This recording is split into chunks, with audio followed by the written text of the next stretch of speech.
trastornos para elaborar el lenguaje, de los que vamos a hacer dos grupos, los que son adquiridos y los que nunca se desarrolló, o sea, los que ocurren durante la infancia.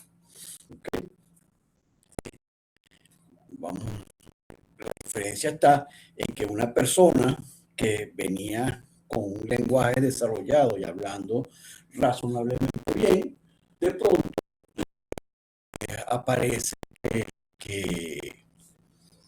aparece que no puede hablar el lenguaje o para comprenderlo. ¿Okay? Cuando nosotros hablamos de las afasias, estamos hablando de eso. Ahora, los niños no se habla específicamente de afasia, sino se dice trastornos específicos del lenguaje. ¿Por qué? Porque ellos no aprendieron a hablar o tienen un retardo. Aunque sí hay enfermedades, vamos a decir, sí, son genéticas, muchas de esas son neurodegenerativas que empiezan en la niñez, en la que el niño tiene algunas habilidades y de repente empieza a perderlas, a demenciarse literalmente. ¿Ok?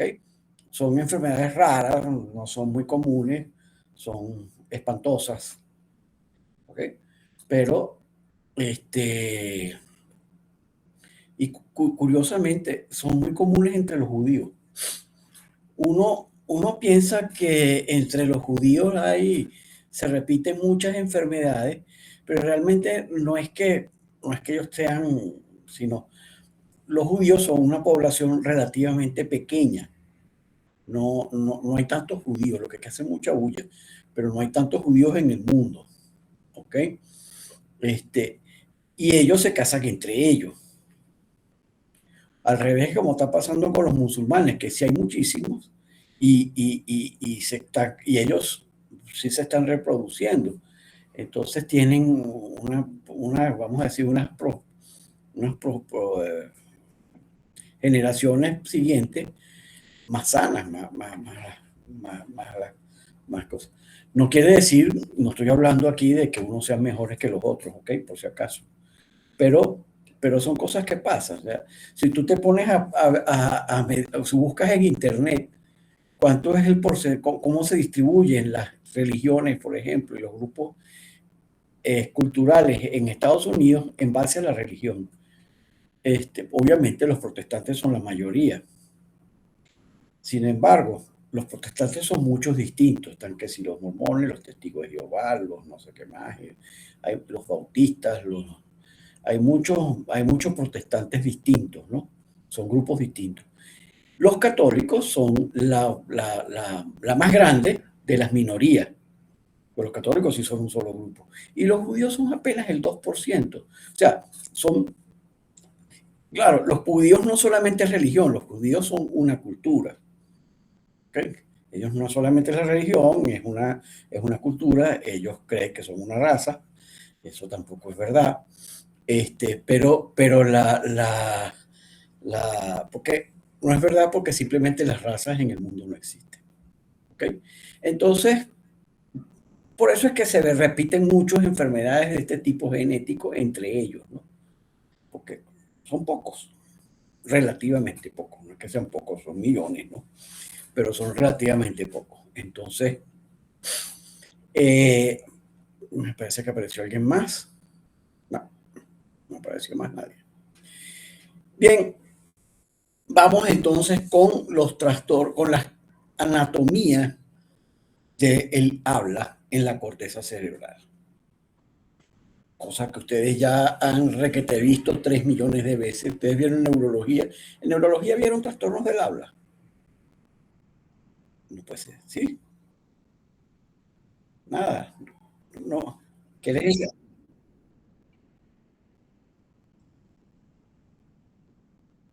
A la parte anatómica, pero no de problemas en sí. Ok, bueno, entonces vamos a hablar. Entonces, pero ustedes ya han oído hablar, por supuesto, del área de Broca y el área de Wernicke y todas estas cosas, y el fascículo arqueado, que son las tres principales áreas de la corteza cerebral en las que se genera el lenguaje. Como habíamos visto en la clase pasada, hay un primer nivel que es donde se genera el lenguaje. un segundo nivel, también cerebral, un nivel central, donde se coordinan los movimientos para que se produzca el lenguaje, que eso se llama la articulación. Pero vamos a hablar hoy de la generación del lenguaje. Bien, entonces, el área de Wernicke es un área que la descubrió, el área de Broca, perdón, es un área que la descubrió un médico francés que se llamaba Pedro Pablo Broca. ¿Okay? Eso estamos hablando de 1824, 1880, por ahí vivió ese señor. Y debe haber descubierto esto, supongo que no en el 80, sino un poco antes, debe haber estado por ahí por el 1850, una cosa así. Se puso él a estudiarlo. ¿Y qué es lo que hacía él? Él tenía pacientes que tenían trastornos del habla.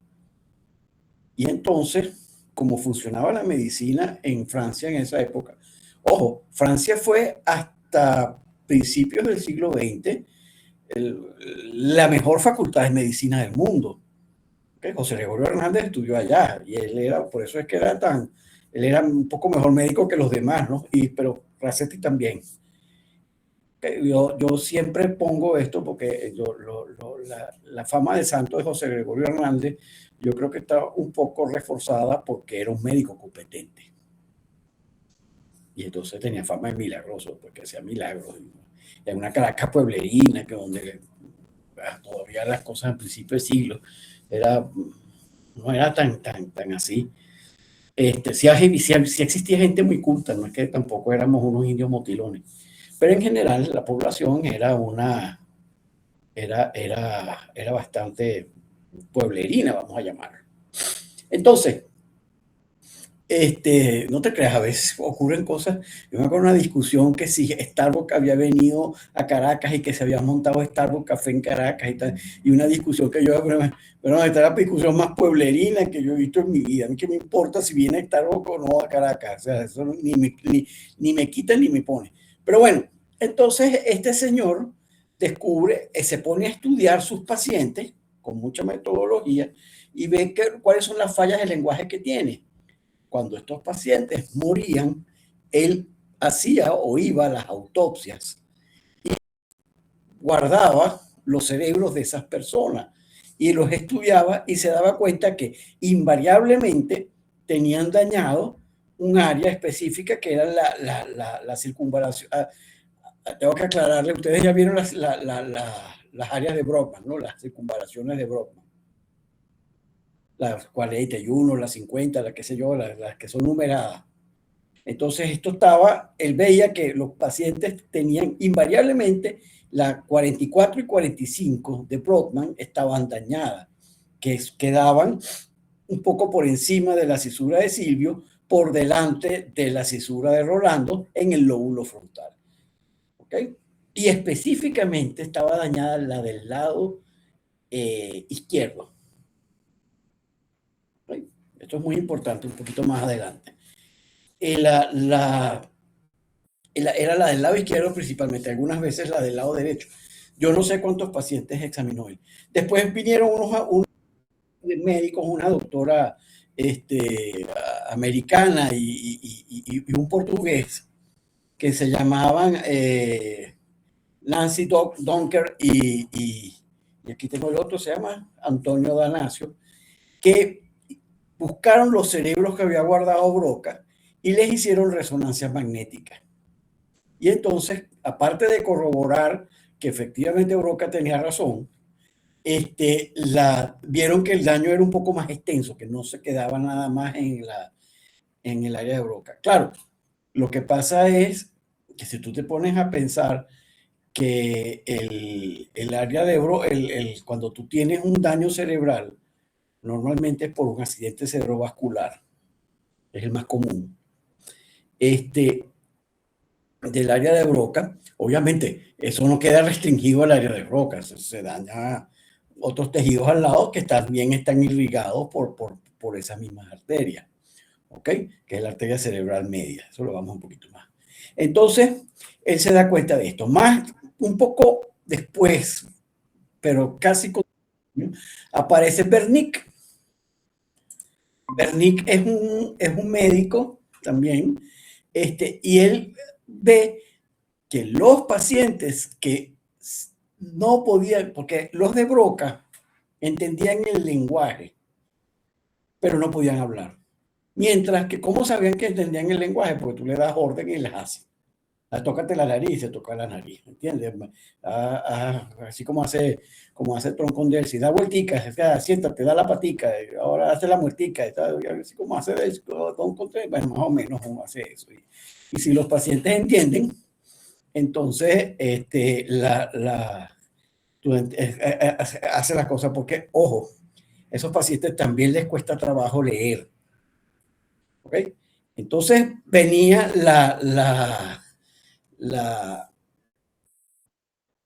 ¿cómo se llama? Tú les preguntas y entonces te dabas cuenta que los de Broca podían entender, pero no podían hablar. Los de Bernick no podían entender, pero podían hablar. Lo que pasa es que hablaban sin sentido. O sea, decían disparates, cosas sin sentido, ¿no? Las oraciones mal construidas y tal. Y Broca hace exactamente lo mismo. Broca no, perdón, Bernick hace exactamente lo mismo. Bernick se va a las autopsias de estos señores y entonces consigue específicamente en el lóbulo temporal, al final de la cisura de Silvio, ¿ok? En las áreas donde estaban, que son la 22 de Brodmann y la 21 y 22, si mal no recuerdo, de Brodmann, que estaban dañadas. Y entonces se empieza a hablar de dos tipos de trastornos del lenguaje llamados, en aquel momento le decían afemias, después se pasó al término afasia. ¿Ok? Entonces, que llamaban las afemias o afasias modernamente, las de Broca, que eran las motoras, y las de, ¿cómo se llama? Bernick, que eran las sensoriales. Y fíjense qué interesante, porque si ustedes si vemos un cerebro, vamos a pintar aquí uno. Esta es la cisura de Silvio, esta es la calcarina, esta es la cisura central o la de Rolando, ¿ok? El área de Broca está aquí. Y el área de Bernick está aquí. ¿Ok? Resulta que este señor que está aquí es el lóbulo frontal. Este es el lóbulo parietal, lóbulo temporal y lóbulo occipital. Siempre lo recuerdo. Pero es importante saber que en el lóbulo frontal tiene como funciones control de las emociones, tiene la memoria operativa, o sea, la memoria con la que nosotros estamos funcionando, que tú te acuerdas lo que estás haciendo, y tiene la generación, las ideas, pues el razonamiento. Ese está aquí. Y aquí está el área motora. ¿Ok?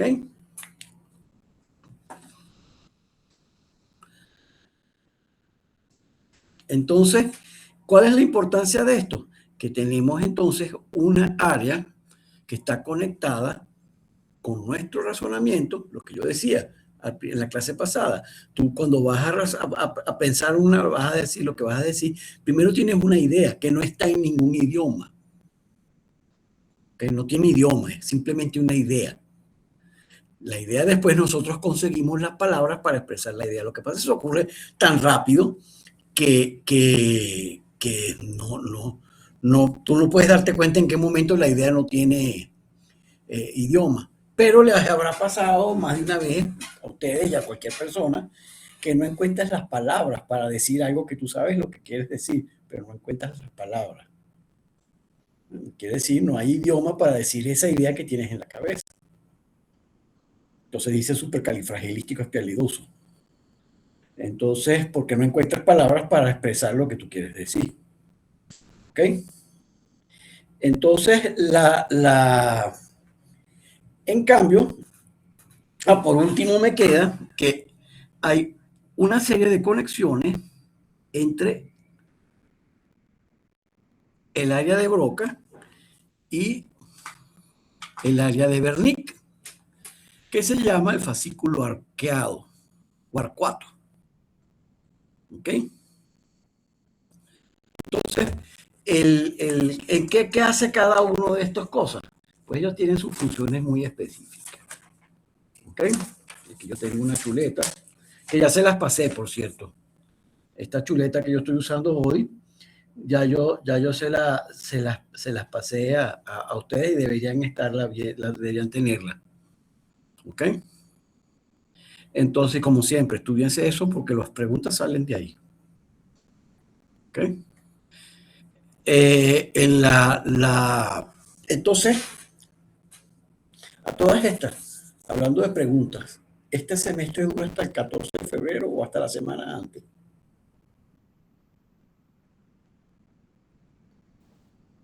A lo que he escuchado es que el 13, hasta los Hasta el momentos. 13. Ok. Ok, sí, el 14, déjame ver qué día cae el 14, que es el día del amor y la amistad. Yo siempre me burlo de eso porque para mí eso es una farsa. Es sábado, o sea, hasta el 13. Eso es un mercadeo del más puro y puro, ¿no? Entonces, bien, entonces tenemos que tenemos eso, estas tres conexiones que tiene el área de Broca. En cambio, que el área de Berlín está conectada con el área primaria y secundaria de la audiencia pasada. Reconoce la frecuencia y en la secundaria reconoce qué es lo que está sonando. Es que tenemos entonces lo que se llama la conciencia de lo que suena, la gnosia auditiva. Cuando eso se daña, pues entonces no podemos reconocer lo que nos está, el ruido que estamos, lo oímos, pero no sabemos qué es. ¿Ok? Eso así como me pasó al principio con los aviones gringos, que yo los oía, pero no sabía qué eran. No lograba identificar qué era el ruido. Hasta que no, esos son aviones. Entonces, fíjese que está conectada con esto. Está conectada con el lóbulo parietal y está conectada con el lóbulo occipital. El lóbulo occipital es el que se encarga de la vista. ¿Ok? Prácticamente no hace más nada sino ocuparse de la visión. Entonces, porque los gestos y las palabras, no solamente las palabras, los gestos, inclusive interpreta táctiles, que son lenguajes. ¿Okay? No es lo mismo que yo te haga con el dedo así duro, ¿okay? Que es un gesto agresivo, es malo, o sea, bueno, es agresivo, pues. Que si te pongo la mano en la cabeza, que puede ser cariñoso, puede ser simplemente me estoy buscando de ti. ¿Okay? Mi hija, ella tiene cuando ella cree que uno dijo una burrada, entonces ella te soba la barriga. ¿Ok? Yo sé. Entonces, cuando te soba la barriga, sabes que ella considera que lo que tú estás diciendo es una burrada. Entonces, una burrada mezclada con inocencia, o sea, inocencia. Entonces, es un gesto burlón, pero tú lo entiendes. ¿Entiendes? En el contexto tú lo entiendes. Y de eso se ocupa el área de Wernicke. El 95% de las personas tiene el área de Wernicke en el hemisferio dominante. Acuérdense que el cerebro, el sistema nervioso tiene la mala maña de estarse cruzando. ¿Ok? Es así como los alacranes. Se cambia de un lado para el otro. Nosotros con nuestro lado derecho, por cierto, que creo que sale al revés, controlamos el hemisferio izquierdo. y controlamos el lado izquierdo con el hemisferio derecho. No somos derechos. Ahora, cuando somos zurdos, o los que son zurdos, algunos de ustedes es zurda. Ninguno de ustedes, del grupo de ustedes, porque siempre hay un zurdo. Los zurdos controlan, pero no es inverso, no es que el 95% de los zurdos tienen el área de Broca en el lado derecho, sino el 70% lo tienen en el lado derecho. Un 15% funcionan más o menos igual el lado derecho y el lado izquierdo, y un 15% más, para completar el 100%, lo tiene del lado izquierdo, al revés. El área dominante está en el lado derecho. ¿Ok? Entonces, en el lado izquierdo, perdón. Perdón, el 70% lo tienen en el lado izquierdo, igual que los derechos. Y el otro 30% está al revés que los derechos, está en el lado. Pero de ese 30% que está opuesto al de los derechos, la mitad está entre los dos lados igual. Y solamente un porcentaje pequeño, el 15%, lo tiene en el hemisferio contrario. Bien, lo que quiero decir que nosotros con el lado izquierdo es que manejamos el lenguaje. Los zurdos un poco menos, los derechos casi totalmente. Hay un 5% de los derechos que lo manejan con el lado izquierdo, o sea, tampoco es que es 100%. ¿Por qué? Porque el lado izquierdo del cerebro es el lado del lenguaje. El lado derecho del cerebro es el lado musical. ¿Ok? Vamos a poner musical entre comillas, porque no es que está diseñado para la música, sino que es el lado que comprende los cambios de tono, las tonalidades, las cosas. Entonces, eso va en el lado derecho del cerebro. Entonces, ustedes, ¿cuáles son las funciones del área de Broca dominante? Porque tenemos área de Broca en los dos lados. Hay área de Broca derecha y Broca izquierda. Solo que pasa que el lado izquierdo, en los derechos, o en la mayoría de los derechos, es la dominante. Y entonces, ¿cuáles son las funciones que tiene? Bueno, genera el lenguaje. Planifica la sintaxis. ¿Ok? Y esto es muy importante para entender los síntomas de una u otra fase. ¿Ok? Planifica la sintaxis. Encuentra la semántica necesaria. Léxico. ¿Ok? Encuentra las palabras que necesita para decir. ¿Ok? Y por último, planifica la motricidad para que el aparato fonador, recuérdense que ese nombre no me gusta, pero se usa por practicidad, el aparato fonador, produzca los sonidos que necesitamos para esto.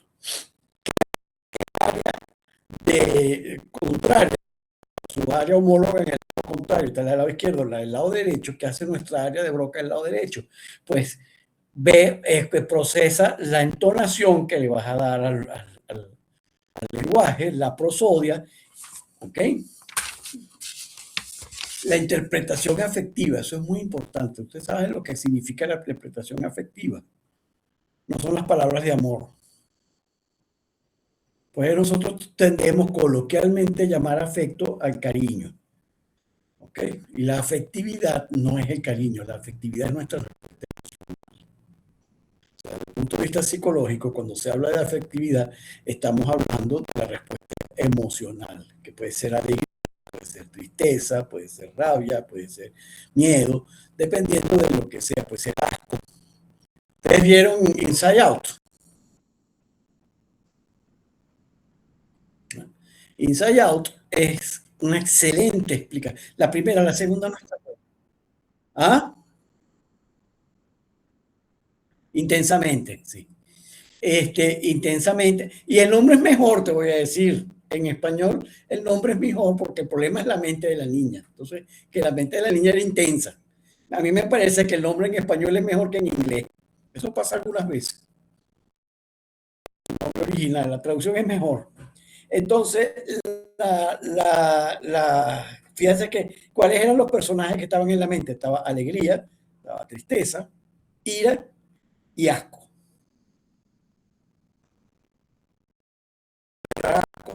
El muñequito, hay miedo.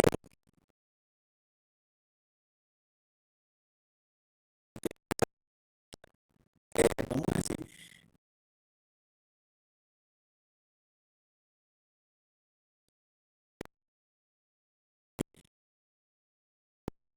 boca derecha, que es la contraria al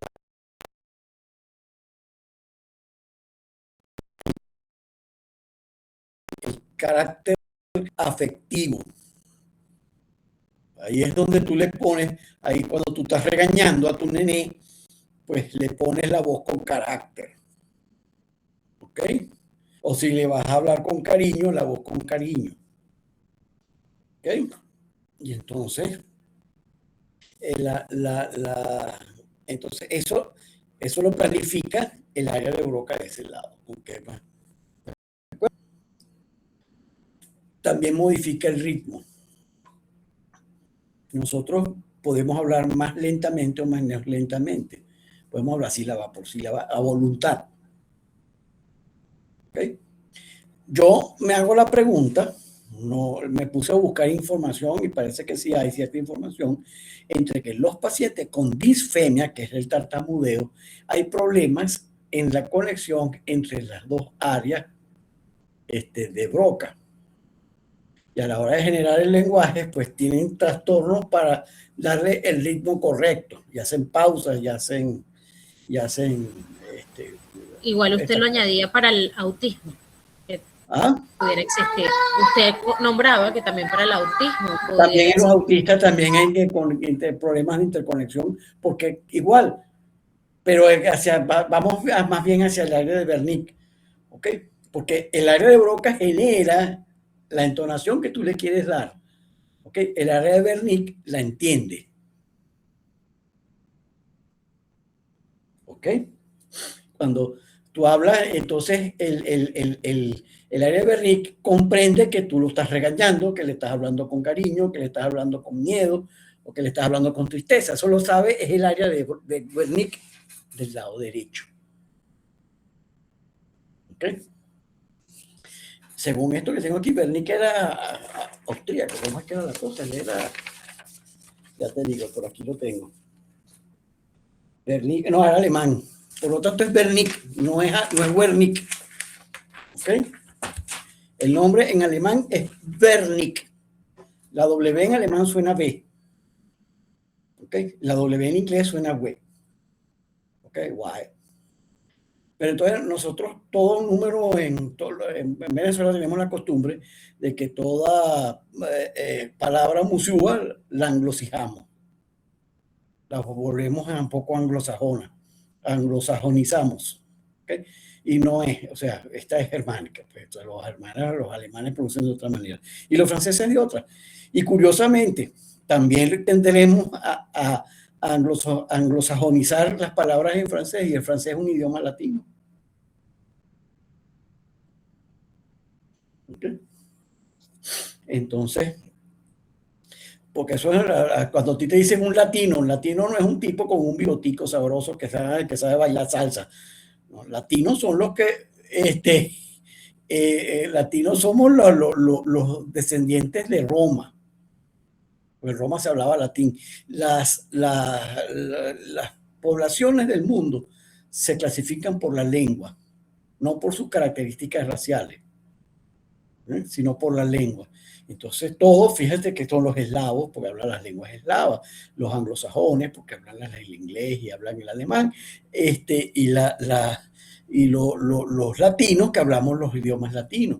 Pero son tan latino es el español y el portugués, como el francés y el rumano, y por supuesto que el italiano.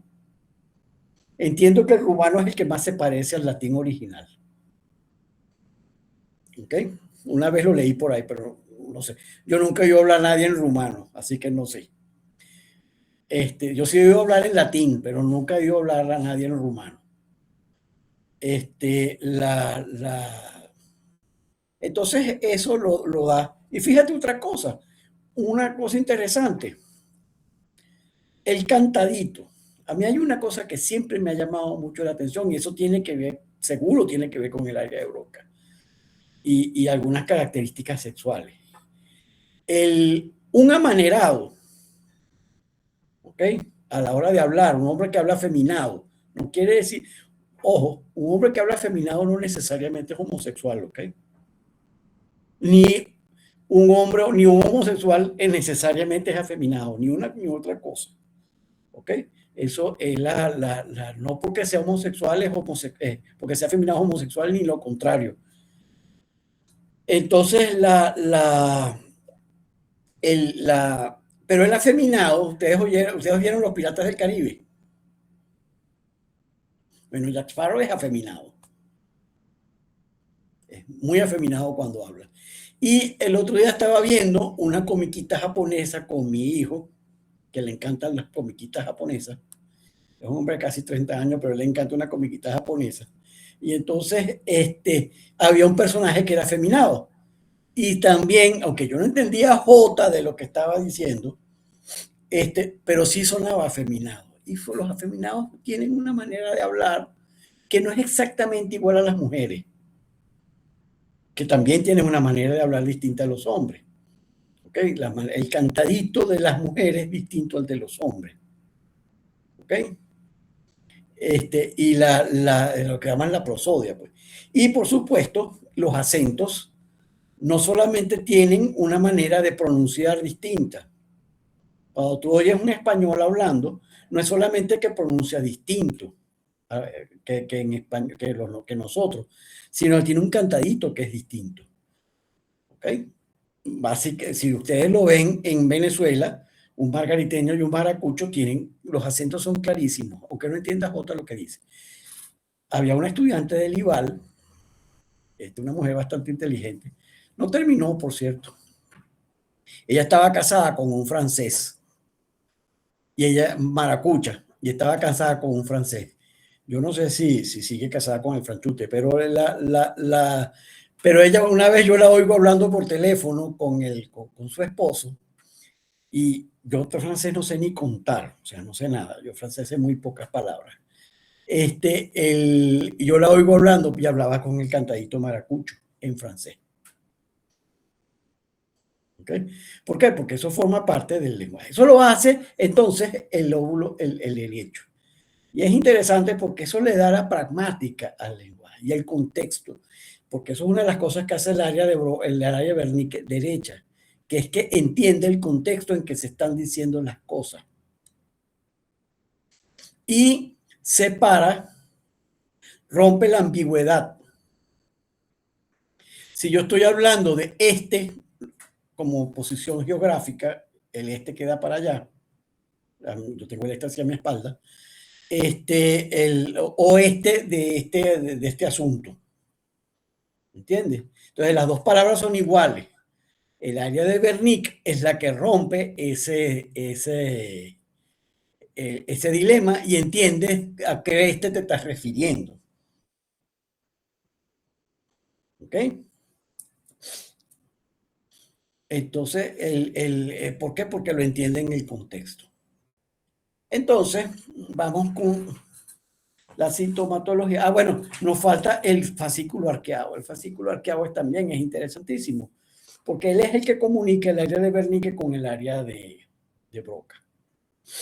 Cuando nosotros vamos a hablar, las palabras que vamos a usar están en el área de Wernicke, no en el área de Broca. Lo que es que el área de Broca se conecta con la de Wernicke e inmediatamente coge la señal. Igualmente, funciona como autorregulación. El área vamos a decir, cuando uno habla, uno oye lo que uno está diciendo. ¿Ok? Y entonces hay una retroalimentación para seguir hablando correctamente. Eso es el ejemplo más claro todavía cuando se canta. Cuando una persona canta, oye lo que está cantando. Y entonces se retroalimenta y corrige Si está un poquito desafinada, si está un poquito más arriba, si está un poquito más abajo, va corrigiendo a medida que va oyendo, va cantando. Hay una autorregulación allí. ¿Ok? ¿Por qué? Porque es una retroalimentación, porque nosotros nos oímos. ¿De acuerdo? Y eso es importante también en la sintomatología, porque los pacientes que tienen daño del fascículo arcuado hablan disparates, porque obviamente el lóbulo, el área de Broca no puede comunicarse con la de Wernicke para encontrar las palabras, pero no se da cuenta que está diciendo disparate. En cambio, que el que tiene una lesión del área de Wernicke habla disparates y se da cuenta que lo que está diciendo no es correcto.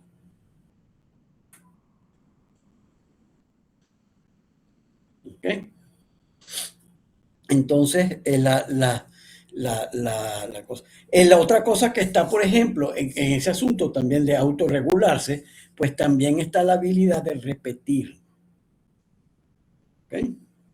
Cuando ustedes han estudiado inglés y te dicen, repeat after me, y entonces empiezan con beach, beach, I want to go to the beach. Y entonces, y entonces tienes que decir, I want to go to the beach. Y lo repite, no, lo dijiste mal. Y lo dijiste mal otra vez, no sé qué más, pero te mandan a repetir. Repite después de mí.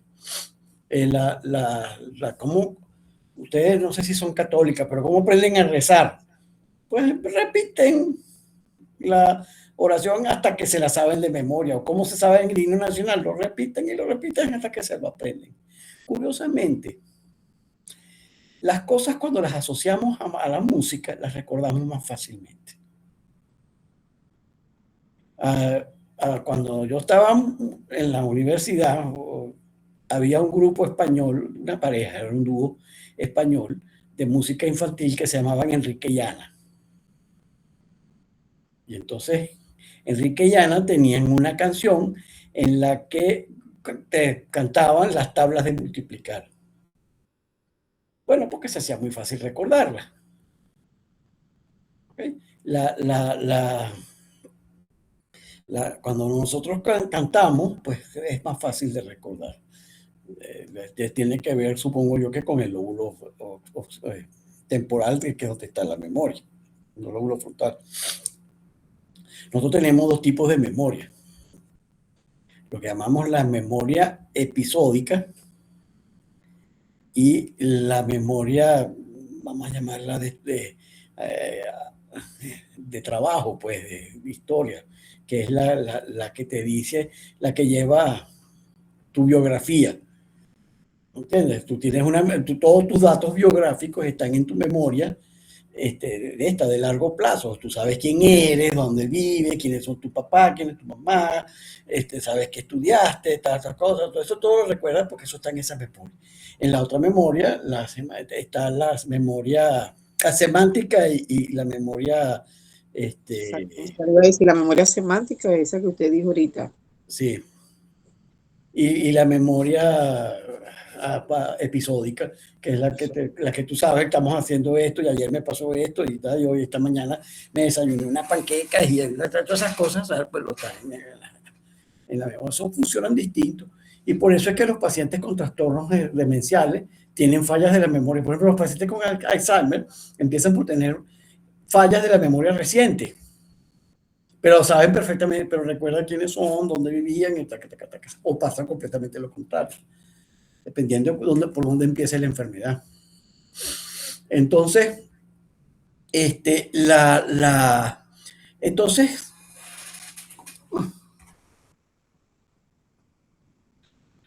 vamos con los síntomas de la afasia.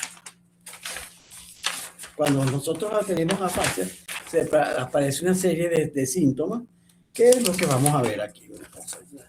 Síntomas y síntomas. El primero que todo, el más sencillo, el más simple, el menos grave, es lo que llamamos la anomia. ¿Ok? Bueno, primero vamos a clasificar las afasias, perdón, antes de hablar de los síntomas. Las afasias las podemos clasificar de dos maneras. Hay una manera semiológica, ¿ok? y una manera funcional, anatomofuncional, pues.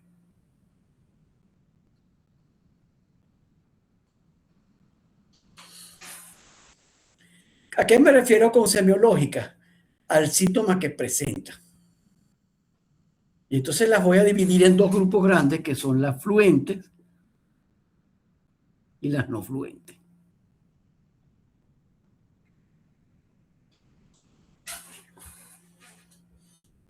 Estas, en cambio, las voy a dividir en motora o de Broca, ¿ok? O evocativa, también podemos llamarla. Esta la vamos a llamar sensorial o de Wernicke, ¿ok? Y las mixtas, que son las del fascículo arcuado, ¿ok? Las fluentes, en cambio, pues estamos hablando si el paciente habla con fluidez o no. ¿Okay? ¿Qué quiere decir? Porque inclusive la falta de fluidez puede ser simplemente que no hable. ¿Okay? Y la fluencia puede ser que hable demasiado. ¿Okay? Habla demasiado, pero no. Entonces las fluentes las vamos a dividir a su vez cada una con comprensión del lenguaje y sin comprensión del lenguaje. E igualmente las que tienen comprensión del lenguaje y las que no tienen comprensión del lenguaje. Y esas obviamente se acomodan con una de las áreas motoras. ¿Okay? Si tú tienes una afasia no fluente con comprensión del lenguaje, estamos hablando de una afasia de Broca. ¿De acuerdo? Si estamos teniendo una afasia fluente sin comprensión del lenguaje, estamos hablando de una afasia clásica de Wernicke. ¿Ok? Claro que se corresponden anatómicamente con su zona. ¿De acuerdo? Aquí en el escrito, yo no me vamos a poner, aquí tienen la clasificación, se las mandé en un cuadro. ¿Ok? Entonces la anomia es eso, el paciente no encuentra las palabras. Hay dificultad en el ejecutar, terminar de convertir la idea en una palabra. O sea, y entonces ocurre un síntoma que se llama la circunlocución, que es que empieza como no sabe decir la palabra, busca la manera de llegar al mismo significado usando otras. ¿Ok? Tú puedes que recuerdes algunas y otras cosas que no. Por ejemplo, yo recuerdo una amiga mía que había tenido un accidente cerebrovascular y ella, o un primo mío también, te voy a dar los ejemplos, se acordaba de la Coca-Cola, podía nombrar la Coca-Cola, pero no podía nombrar el sándwich. Y entonces ella decía, dame de eso que está con la Coca-Cola. Es una circunlocución. Ella no está llamando la cosa directamente el sándwich, sino eso que está con la Coca-Cola. ¿Ok? Y el primo mío que también tuvo el problema, él decía, la hija de mi suegra. No podía decir mi esposa, no conseguía la palabra. ¿Ok? Pero entonces buscaba y por psicolocución hacía lo que estaba diciendo. ¿Ok? Entonces eso es eso ocurre por la anomia y eso ocurre en las afasias no fluentes. O puede ser fluente también, porque lo que puede haber es un trastorno en la conexión entre la cosa en el fascículo arqueado. ¿Ok? El otro síntoma, que es lo que llamamos la repetición. Yo lo puse como ecolalia, pero no es exacto que haya puesto ecolalia. Quiero aclararles que corrijan eso, porque ecolalia es un síntoma compulsivo. O sea, tú cuando la paciente que tiene ecolalia es un trastorno obsesivo compulsivo que la persona tiende a repetir lo último que oyó. ¿Ok? Y es un trastorno de los que están englobados en el grupo de los trastornos obsesivos compulsivos. Eso es la ecolalia. Pero la repetición, la capacidad de repetir, quiere decir que yo te digo así una frase y tú la repites, o una palabra y tú la repites. Esa se pierde cuando hay la falta de conexión entre los dos, por las lesiones del fascículo arcuado. ¿Ok? La parafrasia. La parafrasia es decir otra cosa que no es la que querías decir. Dices una frase, pero no es la que tú quieres decir. ¿Ok? Usa palabras existentes, pero dices otra cosa. Mientras que también existen los neologismos. Que los neologismos es decir supercalifragilístico expialidoso. Pues tú no estás inventando una palabra porque no encuentras la palabra que tienes que decir. Entonces la inventas. ¿Ok? Entonces, dependiendo de cuál sea la fase que tenemos, pues aparecen unos u otros síntomas, pero si entendemos qué es lo que hace cada una de las áreas, es fácil saber, no es fácil, es más fácil saber cuál es el síntoma que va a presentar. ¿Ok?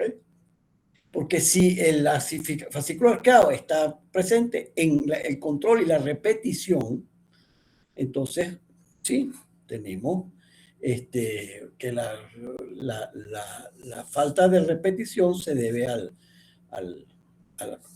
fascículo arqueado. Aunque las de Wernicke tampoco pueden repetir muchas veces. Hay falta de repetición porque no entiende lo que te estás diciendo.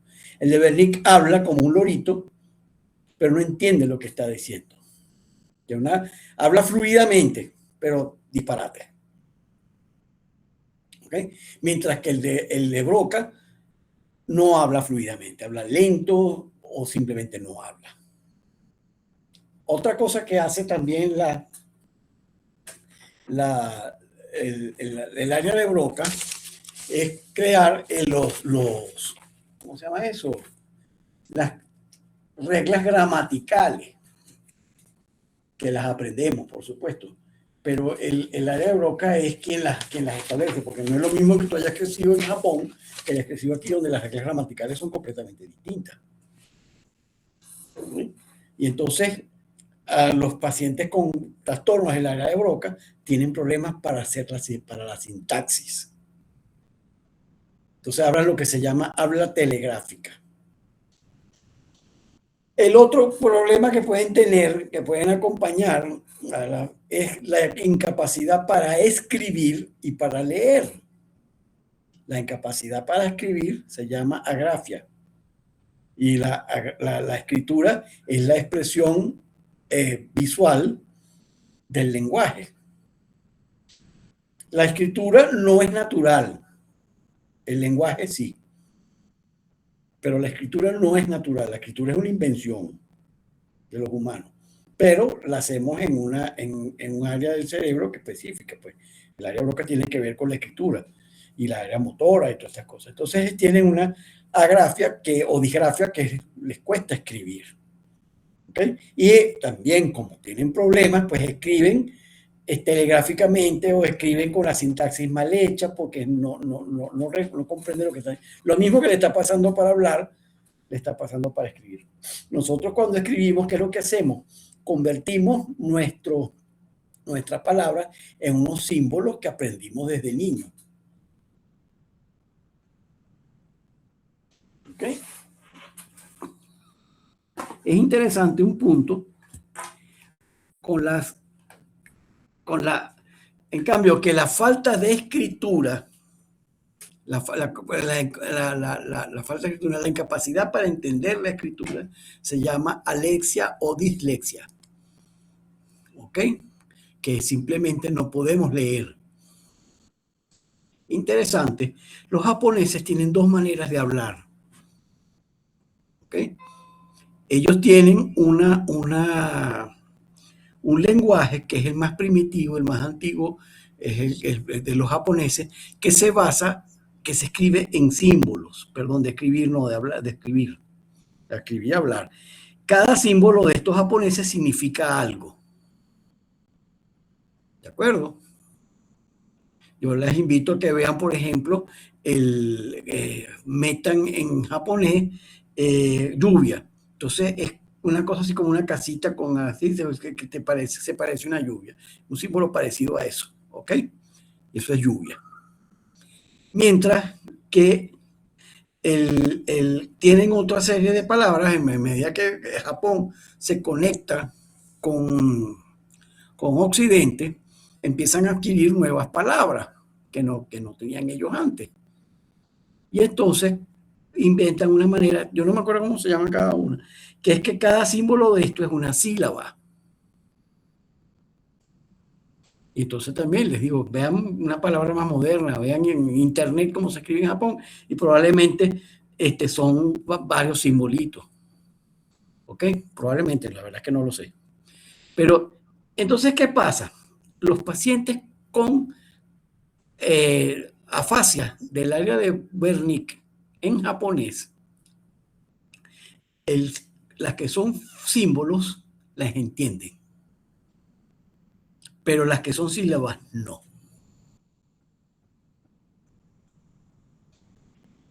Si nosotros lo vemos,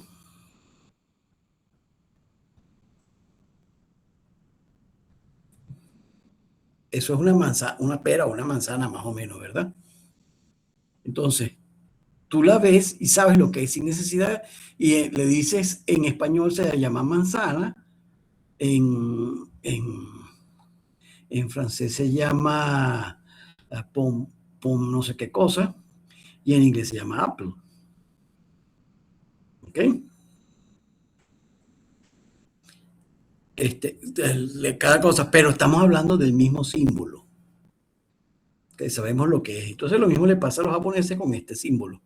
Un poco como yo les explicaba con los chinos y la escritura chino internacional oficial, y que es distinto en el cantonés que aunque se dicen distinto en cantonés o en español, la simbología es la misma. Tú estás pintando una manzanita y la llamas en cantonés o la llamas en chino, perdón, en chino no, en mandarín, dependiendo de qué es lo que tú estés hablando. Supongo que hay más lenguas, ¿no? Porque chinos son demasiados. ¿Sabes cuántos millones de chinos hay? Casi 2.000 millones de chinos. Por eso es que yo pienso que cuando te hablan del crecimiento de China, eso se va a derrumbar, ¿no? Porque son demasiados chinos. Entonces, o tienes que hacer un sistema muy cruel en el que tienes un porcentaje de la población viviendo como maravilla, pero el resto viviendo como casi como perros, pues. Como perros, no, por lo que no.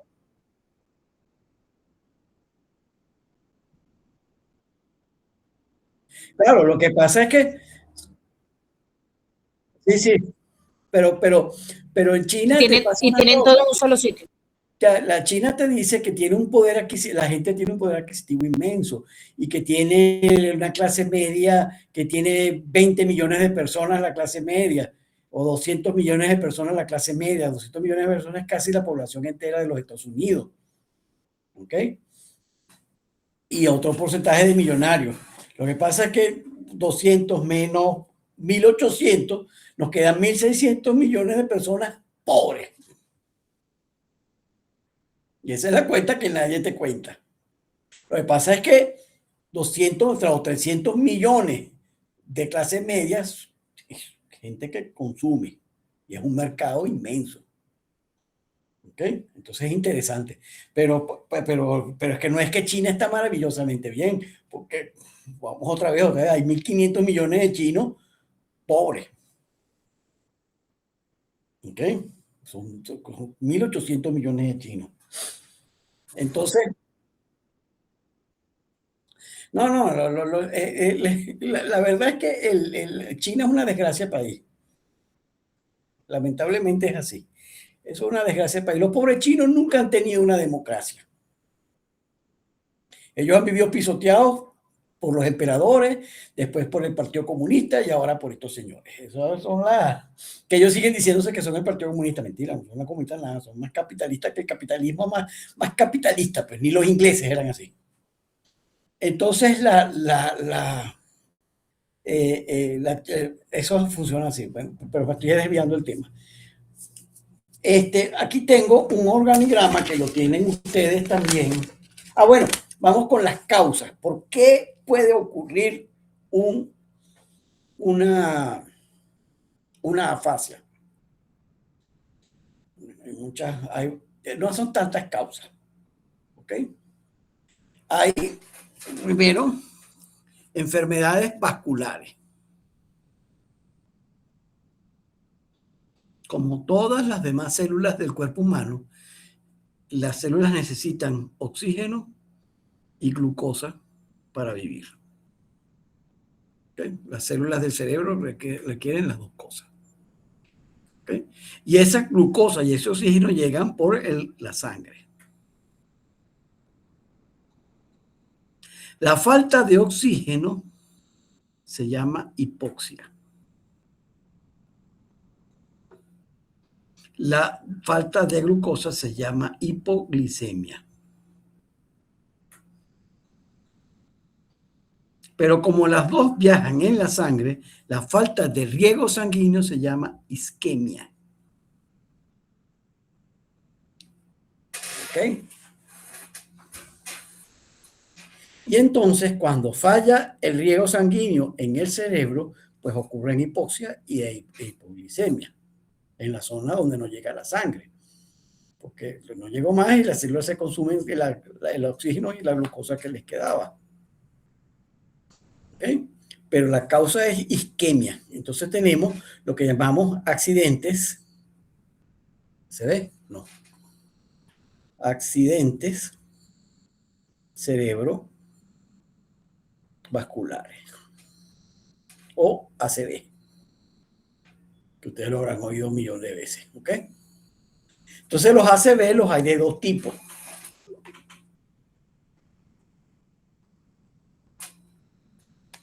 Los ACV los hay de dos tipos, hemorrágicos, ¿ok? O isquémicos.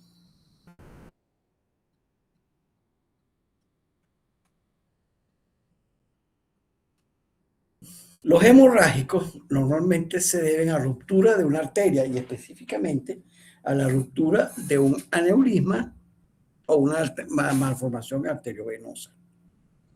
¿Ok?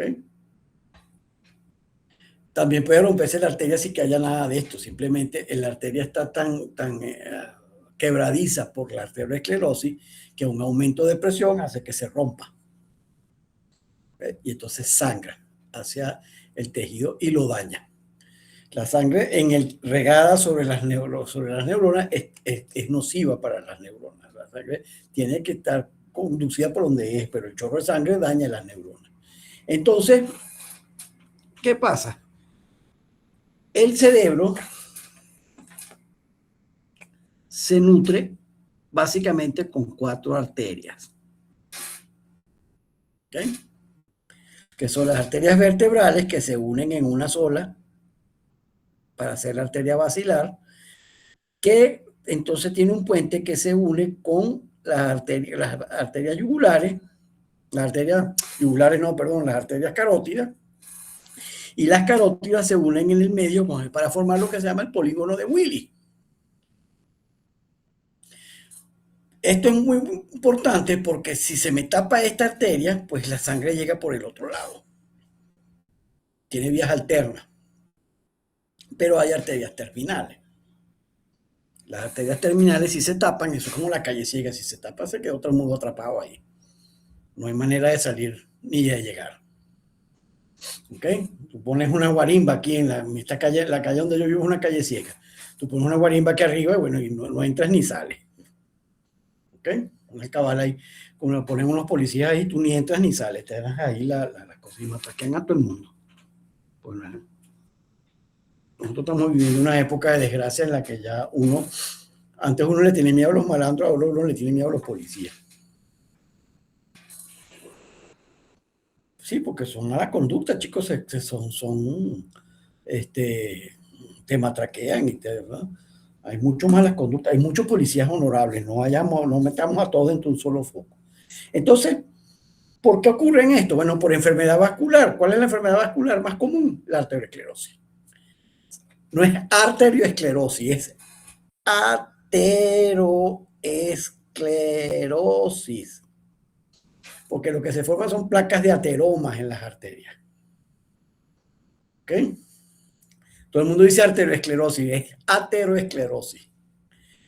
Entonces, las placas de ateroma son placas de grasa, por decirlo así, de tejido graso, de colesterol y otras cosas que se van formando y van tapando la arteria gradualmente. Y no solamente la van tapando, sino que la van haciendo dura. Se hacen tiesas. Y como se hacen tiesas, se hacen quebradizas.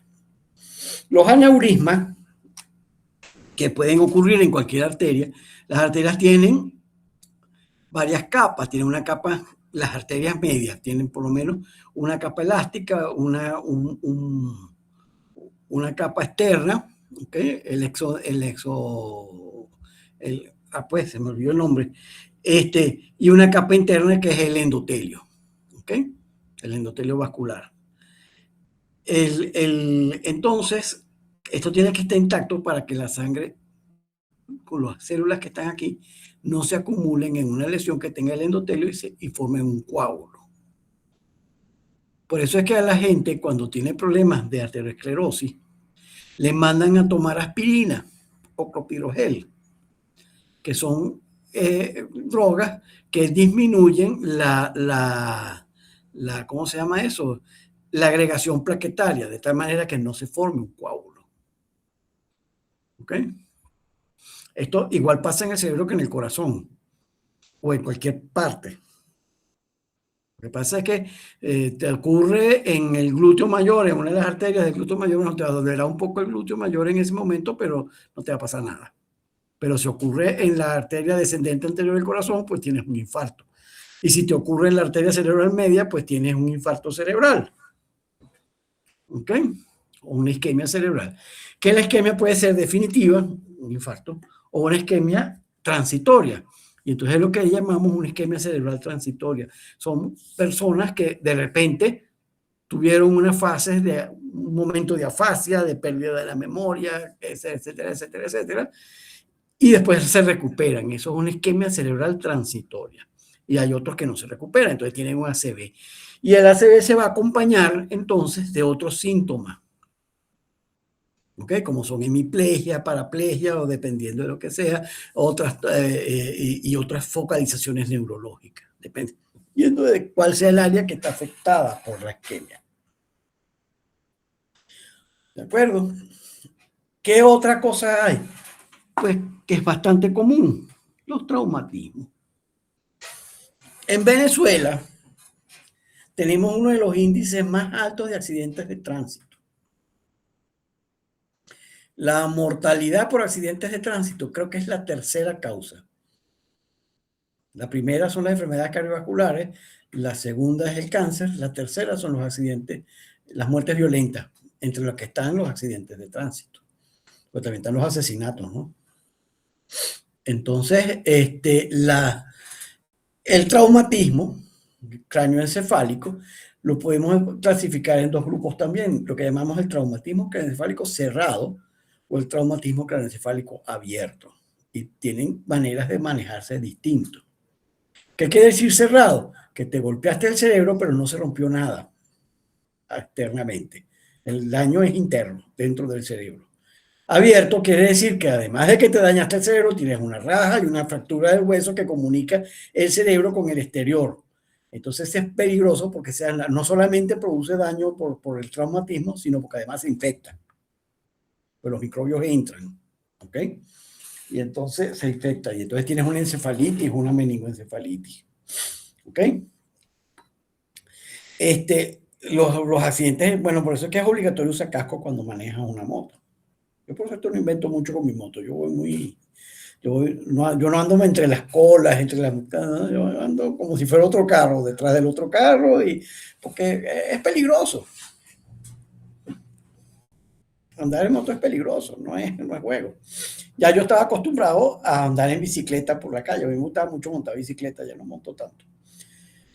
O simplemente no monto, diría mi esposa.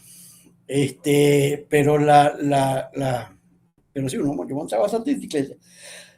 Yo hice el camino de Santiago con mi esposa en el año cuando cumplí 50 años, ¿qué sería qué? En el 2010. En el 2010 recorrí desde León hasta Santiago de Compostela en bicicleta.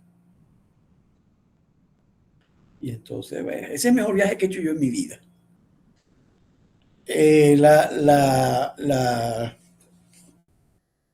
Sí, porque es interesantísimo. O sea, lo que tú conoces cuando vas rodando en bicicleta por un país es mucho más interesante que cuando vas en carro. Pues tienes más contacto con lo que estás haciendo. Bien, entonces, pero es peligroso. Uno cuando monta bicicleta no usa casco. ¿Ok? Y entonces, los traumatismos, pues, otro que llamamos el traumatismo craneoencefálico crónico, que ocurre en los boxeadores, por ejemplo. Porque los boxeadores se dan y se dan y se dan en la cabeza y se golpean y se golpean y se golpean. Entonces tienen micro hematomas o micro daños pues, del cerebro que ocurren, pero se van sumando, ¿ok? Hasta que un día pasa una tragedia. Dependiendo también del daño del área del cerebro que tú dañas, que se esté dañando, ocurre un desastre. Pues. Entonces, inclusive la muerte. Entre los jugadores de fútbol americano era bastante común, estudiantes que jugaban fútbol americano. En Estados Unidos hay un problema grande con el fútbol americano porque las universidades se financian mucho con el deporte. O sea, la taquilla para ver jugar a Notre Dame contra Harvard, pues mete real, pues eso la gente pues, mete real en eso, no digamos el fútbol americano profesional, pero la taquilla mete. Entonces las universidades se financian mucho usando el básquetbol y el fútbol americano. Y entonces, como pasa en Venezuela con los colegios y las gaitas, los festivales de gaitas de los colegios, eso sirve para financiar muchas cosas de los colegios. Entonces, claro, tú tienes una estrella del fútbol que a la gente le gusta ir a ver jugar y se dio un cipotazo en la cabeza el martes, el lunes está jugando otra vez y le vuelven a dar un cipotazo en la cabeza hasta que un cipotazo de esos lo mata.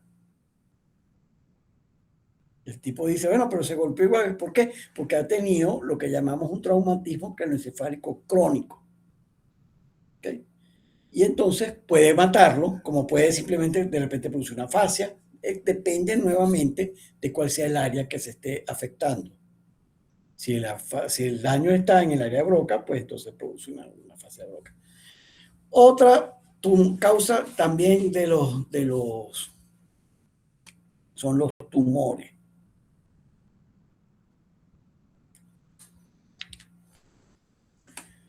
Los tumores los hay de dos tipos. Hay tumores benignos y tumores malignos. Nosotros llamamos a los tumores, ya todo el mundo usa la terminología, lo llamamos para que el paciente no supiera de qué estábamos hablando, lesión ocupante de espacio, LOE. ¿Ok? ¿Qué significa? Lesión ocupante de espacio. Quiere decir que tienes una pelota ahí que está comprimiendo y ocupando espacio dentro del cráneo. Que el problema que tiene el cerebro es que como está dentro del cráneo, no tiene para dónde coger. Entonces, si tú tienes un tumor que te está creciendo dentro del cráneo, pues va comprimiendo las estructuras del cerebro, porque el cerebro no tiene para dónde crecer. Al principio el cerebro se adapta, pero llega un momento que ya es tan grande que no. Hay los benignos, por ejemplo, los tumores benignos son los meningiomas, pero también hay tumores malignos, como son los astrocitomas, ¿no? O los gliomas o astrocitomas, es lo mismo. Son tumores malignos del cerebro, ¿ok? Que son cáncer de cerebro, pues. Crecen y, bueno, y esos matan al paciente, ¿ok? En el oído hay el neurinoma del acústico, que es un tumor benigno, pero está tan mal ubicado que es peligroso. Pues está justamente al lado del tallo cerebral. Entonces lo puede comprimir y mata porque está al lado del tallo cerebral. ¿De acuerdo? Otra causa de problemas cerebrales que pueden causar afasia, las infecciones. Entonces tenemos las meningitis, que son infecciones de las meninges, y las meningoencefalitis, que son infecciones del cerebro y las meninges. Casi, también hay encefalitis, pero las encefalitis casi nunca son infecciosas, porque para que se infecte el cerebro, pues tiene que haberse infectado las meninges. Pero sí existen encefalitis y existen meningitis. Y las causas son variables, pues las causas son las 3 causas de todas las infecciones: virus, bacterias, hongos y protozoarios. ¿Ok? Parásitos, pues. De hecho, ¿te han oído hablar de la solitaria? Parásito. Bueno, la solitaria suelta unos huevitos y ellos se acumulan en el cerebro. Entonces lo llamamos la cisticercosis. Y se llena el cerebro de huevitos de cosas. Y bueno, puede que pase desapercibido porque no daña nada, como puede pasar que sí. Y entonces haya fasias, hay cualquier otra focalización neurológica. ¿Okay? Por último, me quedan las enfermedades degenerativas. ¿Ok? Tenemos una serie de enfermedades degenerativas que ocurren en la infancia. Y tenemos enfermedades degenerativas que ocurren en la adultez. Las más comunes pues, son la demencia senil, el Alzheimer y la enfermedad de Pick. ¿Okay? O la demencia frontotemporal, que es la que tiene el actor de películas de acción, Bruce Willis. Esa es una enfermedad de Pick. Y entonces a todas estas, otro de los síntomas que no le mencioné es lo que se llama la amusia. La amusia es la incapacidad de reconocer la música. El paciente la oye, pero no la reconoce. ¿Ok? No reconoce una melodía, no se da cuenta qué es lo que está sonando. La oye como si fuera un ruido. Eso es la música. Maurice Ravel, que era un músico muy prolífero, le dio enfermedad de Pick y uno de los síntomas fue la amusia. Y el tipo tenía una amusia motora. Quiere decir, él entendía la música, él tenía la música en su cabeza, pero no la podía ejecutar. Entonces, muy cruel para un músico. Él le propusieron una cirugía y se murió durante esa cirugía para curar la enfermedad de Pick, una cosa que estaba, y se murió durante la cirugía. Entonces van a hablar del bolero de Ravel. Es muy conocido, el bolero de Ravel es bastante conocido, es la pieza más conocida de él. Búsquenla ahí para que la oigan. Entonces, tenemos las enfermedades degenerativas. En los niños también existen enfermedades degenerativas que el niño viene creciendo normalmente y todos tienen nombres de algún museo, todos son complicados los nombres. Bien, vamos a hablar ahora de los trastornos de los niños, de la falta de desarrollo del lenguaje. ¿Y cuando hablamos de que un niño tiene un trastorno del lenguaje?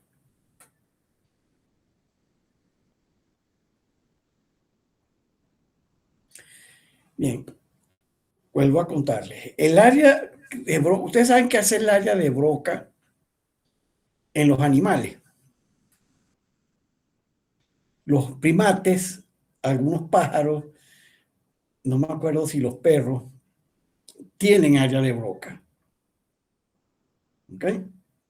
Sin embargo, ni los monos, ni los perros, ni los pájaros hablan. ¿Qué es lo que hace el área de Broca en esos animales? Imita. ¿Ok?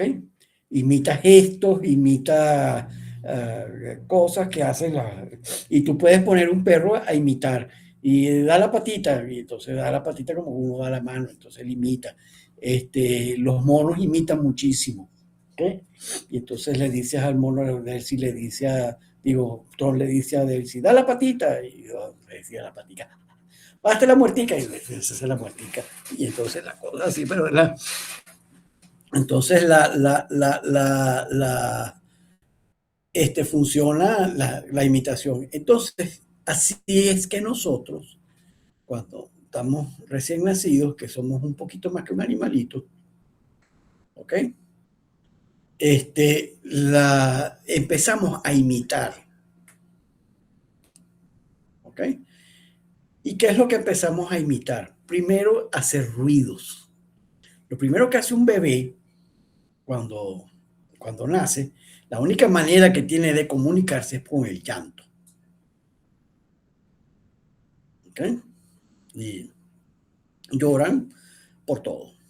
Cada vez que se sienten incómodos, se sienten que, entonces lloran.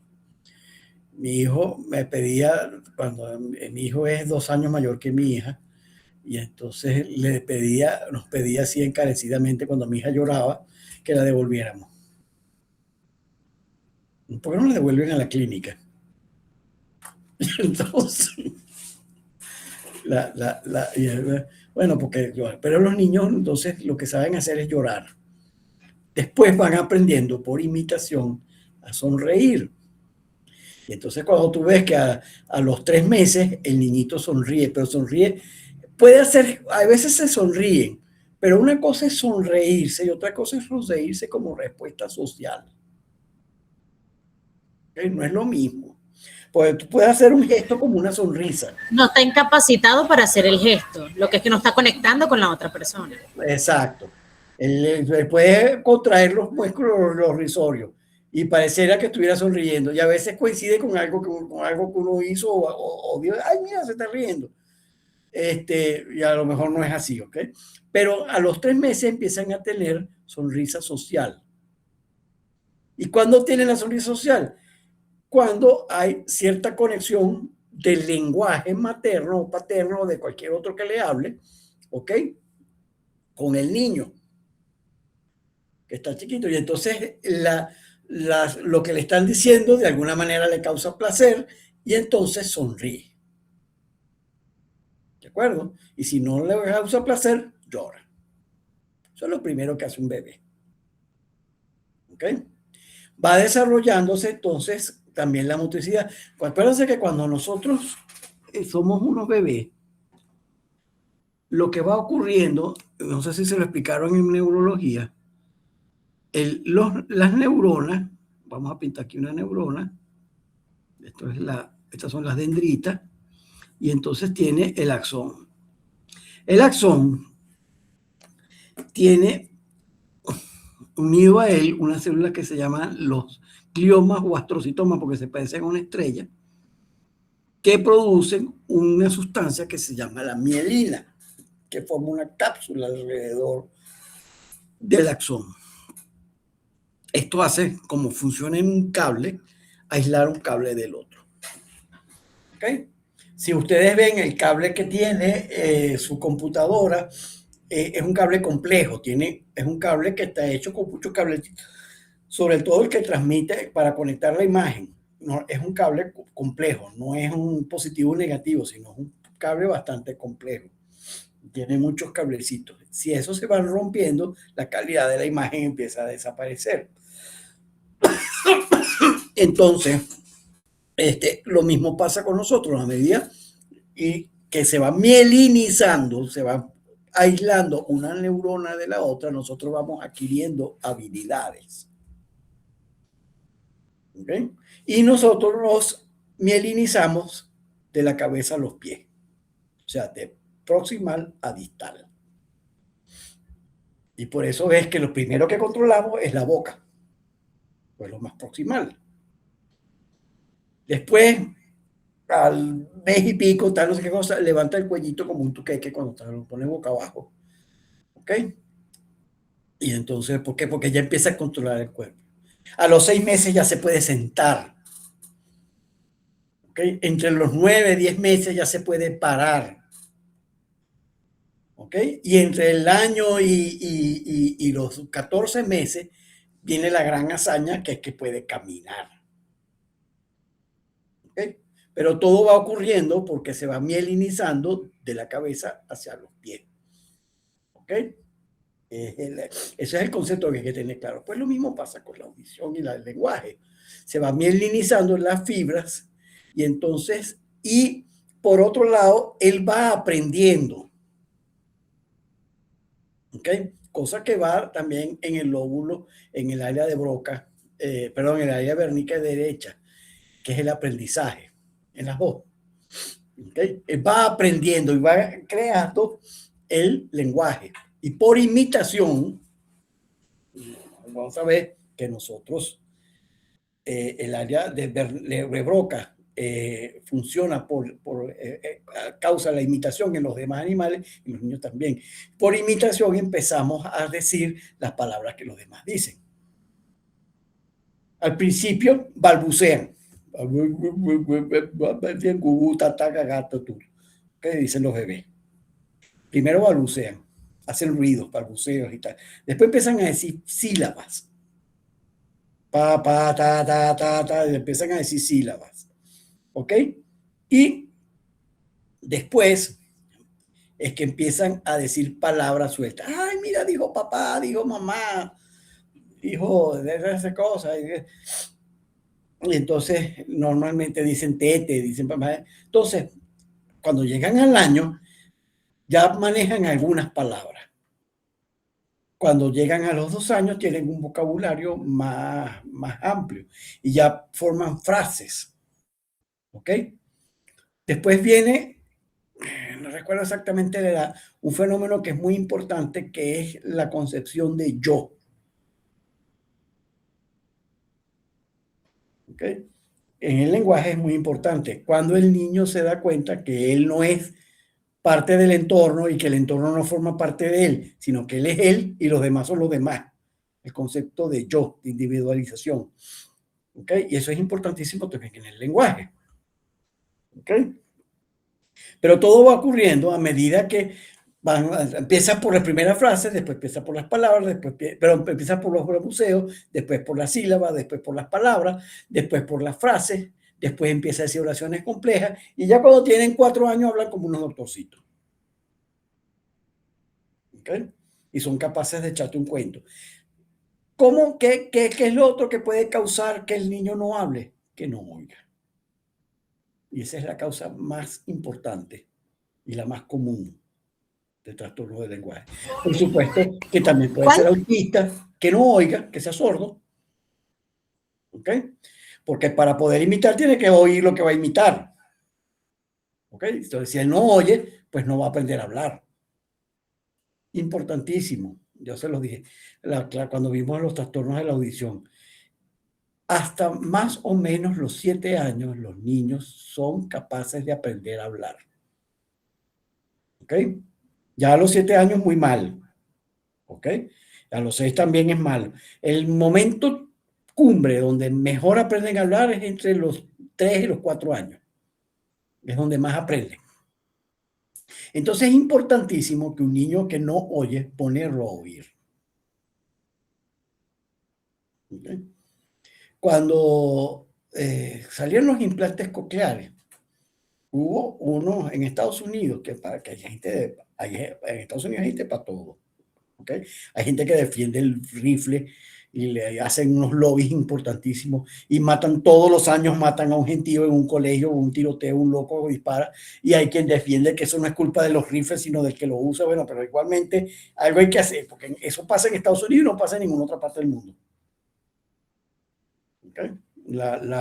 Esos tiroteos horribles son muy raros en otras partes del mundo. Hace poco hubo uno en Australia, pero era un acto terrorista. Pero esos de Estados Unidos que son muy característicos, un loquito que coge una pistola y empieza, bueno, porque ahí tú compras una pistola en Walmart. ¿Ya han ido a Estados Unidos? Ya han ido a Walmart. Y hay una vitrina ahí donde tienen las escopetas, las pistolas, y las tienen ahí, tú las compras si las quieres. Claro, tiene ciertas normas para comprar las pistolas, no es que tú agarres, yo me voy a llevar 2 cajas de confeyo y una pistola. ¿Ok? Y las balas, por supuesto. Las pistolas no se pueden, tú compras una pistola y no te la dan inmediatamente. Eso es una regla que hay allá, para que no sea que tú cachaste a tu marido montándote cacho y entonces saliste a comprar una pistola en Walmart para meterle 3 tiros, ¿no? Sino para esperar que la cosa se enfríe y no le metas 3 tiros al marido. ¿Okay? Pero puedes hacer como Lorena Bobby. Yo no sé si se acuerdan quién es Lorena Bobbitt. Amelie no estaba muy chiquita. Lorena Bobbitt era una pobre ecuatoriana que estaba casada con un gringo ex marín. El gringo era un abusador, violador, maltratador y todo lo malo que tú puedes ser un hombre con una mujer, es ese gringo. Y ella una noche, mientras el tipo dormía, cogió el cuchillo y, bueno, no sigo contando, ya ustedes se imaginarán. ¿Okay? Y lo tiró por ahí. Y entonces ella la juzgaron y, y dijeron que era inocente. Es un delito, o sea, es un daño que le estás causando a alguien, ¿no? Eso es delito. Pero a ella la causaron inocente porque la mujer vivía en tal cosa y tal cosa que llegó un momento que alegaron que fue un momento de desesperación, pues, bueno, pero total es que para evitar que pasen esas cosas, a ti no te venden el arma inmediatamente. Pero no hay ninguna restricción. Las únicas armas que no puedes comprar en Estados Unidos son las armas que venden, que usa el ejército. Las demás las puedes comprar. Si el ejército ya no la usa, tú te puedes comprar un misil atómico porque, si tienes con qué, por supuesto, porque ya el ejército no usa esos misiles. ¿Okay? Entonces, tú puedes comprar un tanque de guerra ya. Lo que pasa es que te lo venden sin los percutores, te los venden que no puedan disparar. Ahora, y tú lo puedes comprar si tienes con qué comprártelo, porque eso no es barato, ¿no? Entonces, viene la imitación, viene la cosa, y entonces tenemos el desarrollo del lenguaje, pero además tiene que ser oyendo. ¿Ok? Y entonces viene el concepto de yo, de tú, de tal, de cosa, y entonces, ¿qué podemos ver? ¿Ok? Hasta los 7 años más o menos es que nosotros aprendemos a hablar. De llegar a detectar una sordera. Mientras más rápido detectar la sordera, mejor. Volviendo otra vez a los Estados Unidos, allá cuando salieron los implantes cocleares, la sociedad de sordos, o una sociedad de sordos, no la sociedad de sordos, una sociedad de sordos, protestó porque entonces iban a dejar de ser sordos, que era una minoría protegida. Y entonces, una cosa es ser una minoría protegida, o sea, que tú eres los tibetanos, 4 tibetanos que viven en Estados Unidos y que hay que protegerlos porque son una minoría, pues. Que otra cosa son los sordos. Y de la misma cosa se agarran los gays, se agarran todo el mundo, que son minorías y las minorías hay que protegerlas, porque en Estados Unidos hay leyes que obligan a eso. Entonces, porque los lenguajes, los sordos tienen el lenguaje de señas, tienen su propia manera de hablar y tal, no sé qué, entonces se consideraba una comunidad minoritaria y que debía ser protegida. Y bueno, entonces también los paralíticos, pues. ¿Okay? Y cualquier otra cosa que a ti se te ocurra. Pero son minusválidos, pues, simple y llanamente. Un sordo es un minusválido. ¿Ok? Entonces, y lo mejor es que oiga, porque tú puedes tener lenguaje de señas, está muy bien que tengas lenguaje de señas, pero resulta que si tú hablas de lenguaje de señas, tienes que tener un intérprete, porque la mayoría de la gente no lo sabe hablar. Entonces, si tú quisieras proteger realmente de esa manera a los niños sordos, pues tendrías que poner como obligación en los colegios, y cuando te enseñan a leer, te enseñan el lenguaje de señas también, que todo el mundo lo hable. Para que entonces un sordo que lo va a hablar contigo, pues tú puedas, sin necesidad de un intermediario, puedas hablarlo. Pero eso no es así. La verdad es que un sordo que habla solamente lenguaje de señas necesita un intérprete. Mientras que si tú oyes y oralizas, que esa es la filosofía del IVAL, y oralizas el paciente, quiere decir, lo pones en capacidad de hablar, aunque no oiga, hay técnicas para eso, el paciente se puede comunicar con cualquier persona. Solo que tiene que pedirle que déjeme verle la boca cuando hable para poder leer los labios y entonces entender lo que le están diciendo porque lee los labios y a veces algunos gestos y algunas cosas ahí. Entonces, de esa manera, y él puede hablar. Entonces puede ir para la casa del carnicero y pedirle 1 kilo de bistec. ¿Ok? Pero si el sordo no habla sino el lenguaje de y va para casa el carnicero, pues le dirá, no sé cómo se va a entender con el carnicero para que le dé el kilo de bistec. ¿Okay? Porque no puede. Entonces, es muy importante que recupere la audición para que recupere. La otra causa, que es muy frecuente y está muy, yo a veces pienso que está sobrediagnosticada, pero son los trastornos del espectro autista, que tienen todos los trastornos del lenguaje que a ti se te puedan ocurrir. ¿Ok?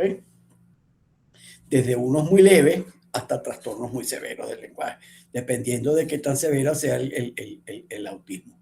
El autismo que son muy leves, de hecho, antes se llamaba a un autismo funcional leve, lo llamaban síndrome de Asperger. Lo había descrito este señor Asperger, y entonces, que era un tipo de, son muy inteligentes, son funcionales, pero tienen un trastorno para interpretar, tienen un trastorno autista, pues, muy leve.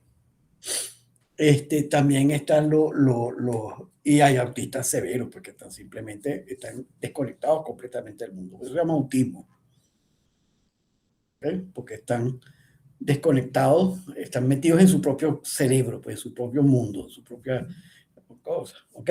Entonces, eso también produce trastornos del lenguaje. ¿Y cómo lo notan? Bueno, porque a la edad que tenía que empezar a balbucear, no lo hace. ¿Ok? Y entonces, a la edad que tenía que hablar, es decir, papá, mamá, no lo hace. Cuando tenía que tener 100 palabras, tiene apenas 20. Cuando tenía que formar frases, pues no las forma.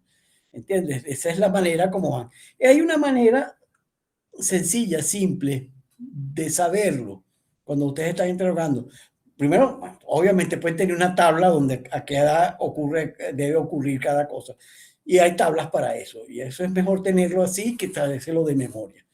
Te lo aprendes de memoria cuando te acostumbras a trabajar con estos niños y sabes que, bueno, que tienen hasta edad, hasta edad. Yo eso me lo sabía al pelo porque yo hice el posgrado en el San Juan de Dios. El San Juan de Dios es un hospital pediátrico. Pero tengo tanto tiempo que ya lo que veo son puros viejitos que a mí se me ha olvidado eso, a mí se me ha olvidado cuáles son. Entonces yo me apelo a las tablas, pues las busco y veo, no, está teniendo un retardo del lenguaje. Importante saber si el paciente oye, y hay signos que puedes notar que el paciente no oye. Son padres que vienen muy felices, ay no, él duerme, después están viniendo los gringos con los bombas y todo, y él no se despierta. Bueno, porque no oye. ¿Ok? Porque lo normal es que se despierte. Entonces, cuando no lo hace, porque no oye. Entonces empiezan a haber síntomas de que no oye. Y eso es lo primero, y eso es relativamente fácil de descartar, y eso hay que hacerlo. ¿Okay? Ahora con las emisiones autoacústicas tú lo puedes descartar desde muy temprano, casi que desde que nace. Puedes descartar si los niños oyen o no. Bien, son las 9:30. Esta clase está un pelo larga. Ustedes tienen unas caras de cansadas que no se las nada una ballena. Profe, yo tengo que son las 9:49 en mi tiempo. No sé, usted dijo las 9:30. Sí, yo también. No, es que yo mi ya le iba a decir computadora. que me tenía que desconectar. Ya va, No, espérate. Tú tienes 9:49. Sí, es correcto. sí. Son casi las 10. Sí, son casi las 10, profe, y de verdad, yo dije, ahorita irá el profesor Milagro se está durmiendo, porque usted ya lo último, los ojos se me estaban cerrando, porque ya a las 10 estoy casi en la Sí, cama. no, son casi las 10. Es que lo que pasa es que mi computadora tiene un pequeño retraso aquí, dice que son las 9:36. No sé por qué. Sí, a mí me están conteniendo al bebé aquí, pero ya no aguanta más. Bueno, hasta luego, pues. Chao, profe.